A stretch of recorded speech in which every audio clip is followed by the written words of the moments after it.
ಕಾರ್ಯಕರ್ತರು ತುಂಬಾ ಖುಷಿಯಿಂದ ವಿಜೃಂಭಣೆಯಿಂದ ಅವರ ಹುಟ್ಟುಹಬ್ಬನ ಆಚರಿಸ್ತಾ ಇದ್ದಾರೆ. ಇದು ಅವರ ಒಂದು 61ನೇ ಹುಟ್ಟುಹಬ್ಬ. ಅವ್ರಿಗೆ ದೇವರು ಆಯುರಾರೋಗ್ಯ ಐಶ್ವರ್ಯ ಮತ್ತೆ ಅವ್ರ ಮೇಲೆ ದೇವರ ಒಂದು ಕೃಪೆ ಯಾವಾಗಲೂ ಸದಾ ಅವ್ರ ಮೇಲೆ ಇರಲಿ ಅಂತ ನಾನು ಕೇಳ್ಕೊತಾ ಇದ್ದೀನಿ. ಹಾಗೂ ನಮ್ಮ KR ಪುರಂ ಮಂಡಲದ ಅಂದ್ರೆ ನಮ್ಮ KR ಕ್ಷೇತ್ರದ ಅಭಿವೃದ್ಧಿಗಾಗಿ ಯಾವಾಗಲೂ 24/7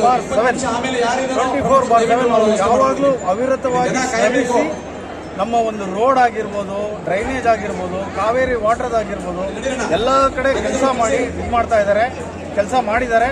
ಆದರೆ ಈಗ ಒಂದೂವರೆ ವರ್ಷದಿಂದ ಈ ಆಡಳಿತ ಪಕ್ಷದ ಒಂದು ಧೋರಣೆಯಿಂದ ನಮಗೆ ಏನು ಬರಬೇಕಾಗಿದ್ದೋ ನಮ್ಮ ಕ್ಷೇತ್ರಕ್ಕೆ ಅನುದಾನ ತುಂಬ ಕಮ್ಮಿ ಆಗಿರೋದ್ರಿಂದ ಸ್ವಲ್ಪ ಡೆವಲಪ್ಮೆಂಟ್ ಅಂದರೆ ಅಭಿವೃದ್ಧಿ ಸ್ವಲ್ಪ ಕುಂಠಿತಗೊಂಡಿದೆ. ಆದ್ರೂ ನಮ್ಮ MLA ಸಾಹೇಬರು ಪ್ರತಿಯೊಂದು ಕಡೆ ಓಡಾಡಿ ಅವ್ರಿಗೆ ಜನರಿಗೆ ತಿಳಿ ಹೇಳಿ ಏನೇ ಇದ್ರೂ ನಾನು ಮಾಡಿಕೊಡ್ತೀನಿ ಅಂತ ಒಂದು ಭರವಸೆ ಕೊಟ್ಟಿದ್ದಾರೆ.